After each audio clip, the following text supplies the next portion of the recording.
사도 바울은 고린도 교회 사람들을 구약 이스라엘 백성들의 사례를 들어서 권면하고 있습니다.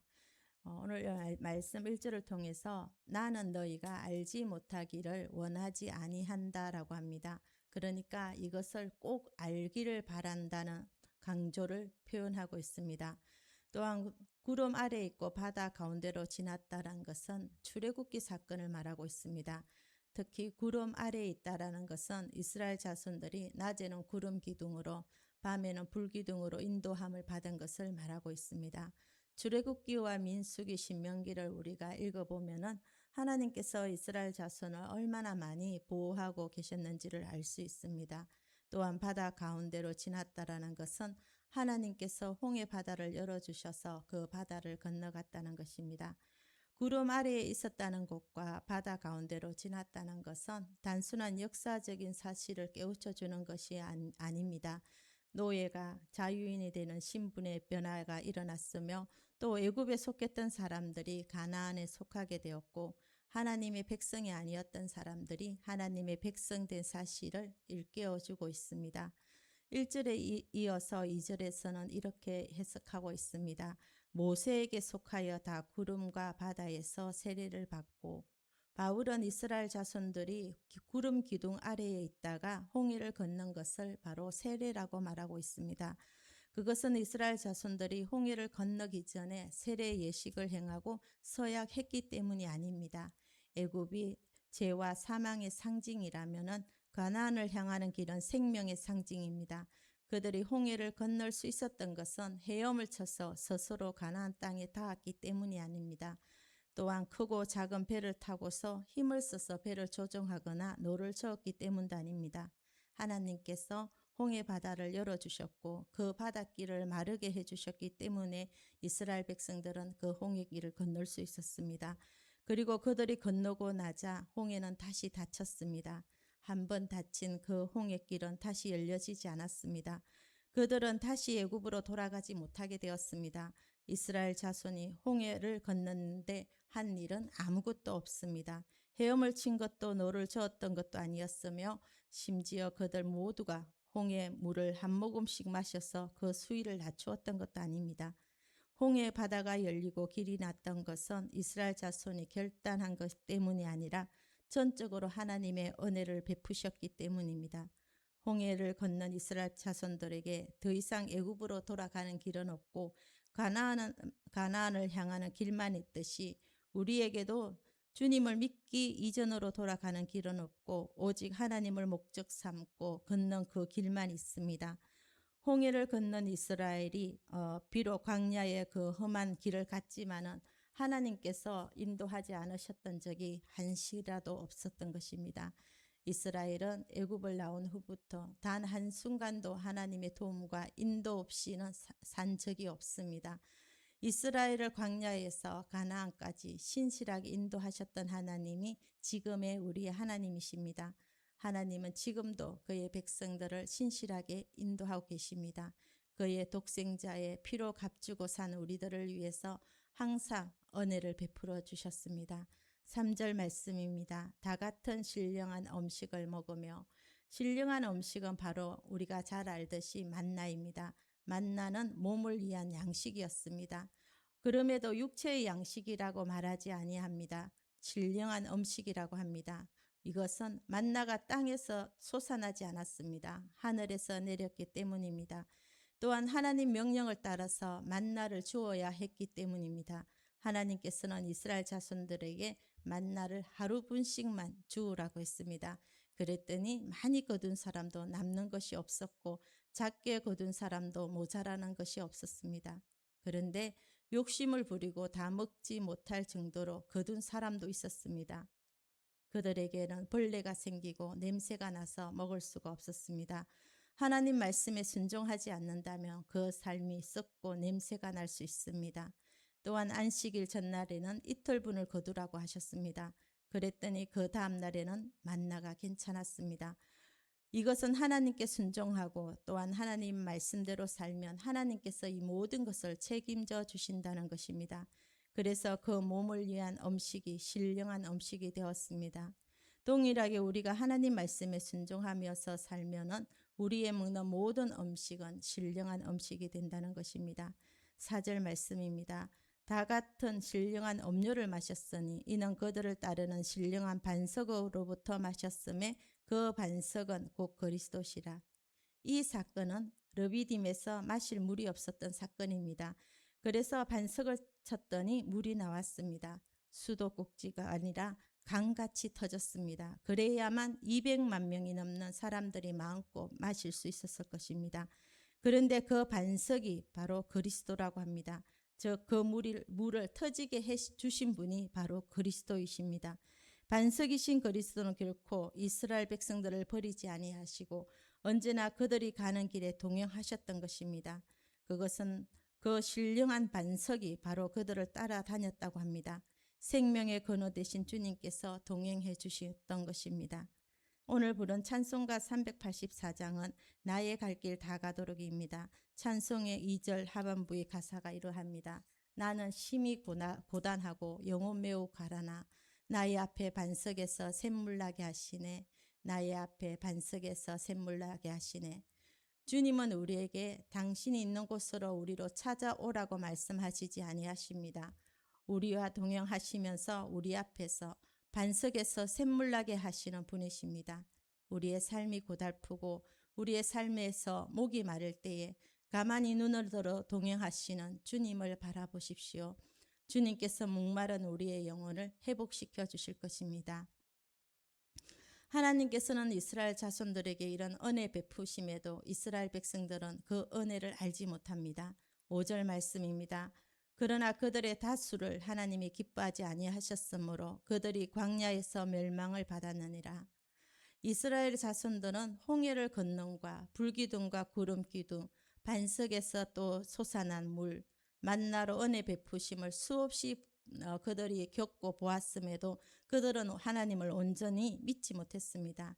특히 가데스 바네아에서 12명이 가나안 땅을 정탐하고 돌아왔는데 10명은 우리는 그들 앞에 메뚜기와 같다라고 두려움으로 보고했고 여호수아와 갈렙은 그곳은 하나님께서 주시겠다고 약속하신 심히 아름다운 땅이고 그들은 우리의 먹이다라고 참으로 하나님의 그 약속의 말씀을 그대로 믿고 보고했습니다.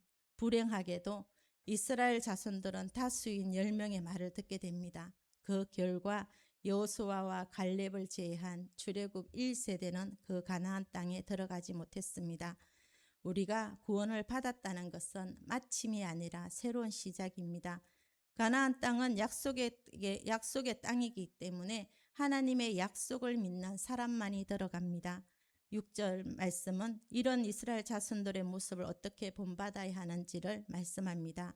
이러한 일은 우리의 본보기가 되어 우리로 하여금 그들이 악을 즐겨한 것 같이 즐겨하는 자가 되지 않게 하려 함이니 11절 말씀에도 그들에게 일어난 이런 일은 본보기가 될 것이라고 했습니다. 그래서 말세를 만나 우리를 깨우치기 위해서 이것을 기록한다라고 합니다.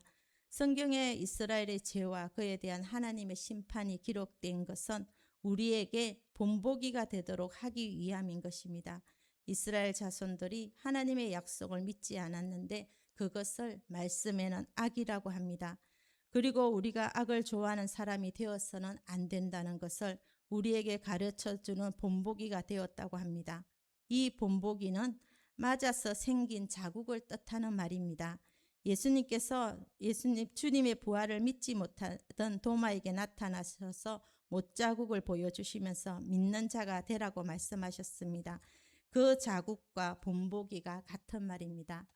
혹 몸에 수술 자국이나 불에 된 흉이 그대로 남아있다면 그때를 떠올리면서 더욱 조심해서 살 것입니다. 이스라엘 자손들의 이 불순종을 우리 몸에 있는 상처 자국으로 여긴다면 우리는 더욱더 하나님 앞에서 바른 삶을 살아가게 될 것입니다. 7절 말씀입니다. 그들 가운데 어떤 사람들과 같이 너희는 우상을 숭배하는 자가 되지 말라.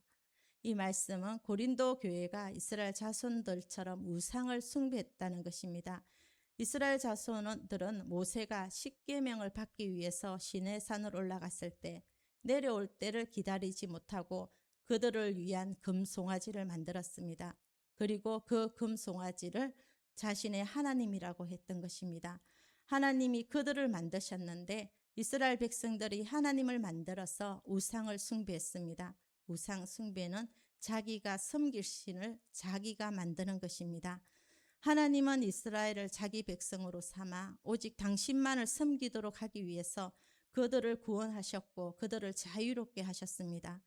하나님은 죄의 얽매여 종노릇하며 신음하던 우리를 예수 그리스도의 보혈을 통해서 우리를 죄에서 해방시켜 주셨습니다. 그러므로 그리스도 안에 있는 우리에게는 더 이상 정죄함이 없습니다. 8절 말씀입니다. 그들 중에 어떤 사람들이 엄행하다가 하루에 2만 3천 명이 죽었나니, 이 말씀 또한 민수기 25장에 나오는 시딤에서의 사건을 말하는 것입니다. 이스라엘 자손들이 우상을 숭배하고 모압 여인들과 엄행을 저질렀습니다. 이것은 고린도 교회가 우상 숭배하고 엄행을 저지른 것을 주저하지 않았다는 것입니다. 그래서 9절과 10절을 통해서 이스라엘 백성이 또한 주님을 시험한 이야기는 이렇습니다. 그들 가운데 어떤 사람들이 주를 시험하다가 뱀에게 멸망하였나니 우리는 그들과 같이 시험하지 말자. 그들 가운데 어떤 사람들이 원망하다가 멸망시키는 자에게 멸망하였나니 너희는 그들과 같이 원망하지 말라. 광야길을 다니던 이스라엘 백성들에게는 여전히 구름 기둥과 불 기둥의 보호가 있었고 만나는 날마다 내렸습니다. 또 반석에서는 물이 나왔습니다. 또한 하나님은 그들이 고기가 없다고 불평하자 메추라기도 보내주셨습니다. 그런데도 여전히 그들은 모세를 원망합니다. 어찌하여 우리를 애굽에서 인도하여 올려서 이 광야에서 죽게 하는고, 차라리 애굽이 낫다고 합니다. 그들이 모세를 향하여 원망하며 말한 이 말의 의도는 하나님의 보호하심과 인도하심을 받고 있음에도 불구하고 또 하나님의 신실하심을 믿지 못하겠다는 것입니다. 하나님이 자기들의 생명을 보장해 줄 수 있는 분이신지 지금 자기들이 처한 상황으로 도저히 믿지 못하겠다는 말입니다. 이것은 바로 하나님에 대한 의심입니다. 의심은 불신을 낳습니다. 하나님을 신뢰하지 못하는 이스라엘 자손들은 가나안 땅을 눈앞에 두고도 마음이 상해서 만나도 지겹고 애굽으로 돌아갔으면 좋겠다고 했을 때 하나님은 그들에게 불뱀을 보냈습니다. 그들의 아우성치고 살려달라는 그들의 음성을 하나님은 들으시고 모세를 통하여서 노뱀을 만들어 그것을 본 사람은 또한 치유를 받게 되었습니다. 그리고 이스라엘 자손들은 광야 생활 내내 하나님을 원망합니다. 원망은 내 생각대로 되지 않을 때 일어납니다. 고린도 교회에 하나님을 시험하는 것과 원망이 있었다고 하는 것은 하나님께 감사하지 못하고 주어진 상황에 순종하지 못하고 있었음을 의미합니다. 우리는 반드시 기억해야 합니다. 원망은 멸망의 지름길임을 기억해야 할 것입니다. 그래서 바울은 고린도 교회 성도들에게 이렇게 다시 권면합니다. 그런즉 선줄로 생각하는 자는 넘어질까 조심하라. 고린도 교회의 가장 큰 문제는 그들이 서 있지 못하면서도 서 있다고 생각한 것이었고 성숙하지 못하였음에도 성숙하다고 생각한 것이었습니다. 그래서 고린도 교회에는 걸림돌이 참으로 많았습니다. 우리 모두는 자라나는 과정에 있습니다. 우리는 하나님 앞에 설 때까지 매일매일 자라갑니다. 이 세상에는 다 자라고 멈춘 사람은 아무도 없습니다. 그래서 우리는 그 자람을 잘하기 위해서 늘 말씀을 읽고 묵상하며 말씀대로 살기 위해서 매일매일 몸부림치는 것입니다. 바울은 오늘 본문에서 4가지의 경고를 했습니다. 반드시 우상 숭배를 하지 말 것을 경고했고, 간음하지 말 것과 하나님을 시험하지 말 것과 하나님을 원망하지 말 것을 아주 강하게 말했습니다. 이러한 것들이 고린도 교회에는 너무나도 당연하게 여겼던 것입니다. 그리고 이러한 것들은 피할 수 있었는데 피하지 않았다고 경고합니다. 그래서 이스라엘 자손들의 모습이 바로 고린도 교회 안에 그대로 있었던 것입니다. 이제는 우리들의 차례입니다. 우리들에게도 동일하게 요구합니다. 우리 속에 하나님보다 더 사랑하는 것이 또한 하나님 되심을 인정하지 않는다면은 우리가 바로 가나안 땅에 들어가지 못한 이스라엘 자손이고 바로 우리가 고린도 교회입니다. 우리가 이러한 삶을 살지 않도록 또 하나님을 바르게 섬기도록 오늘 이 하루도 하나님 말씀에 순종하며 살아감으로 고린도 교회의 모습을 우리가 본보기로 삼고 더욱더 무릎으로 나아가는 오늘 이 하루가 되기를 원합니다.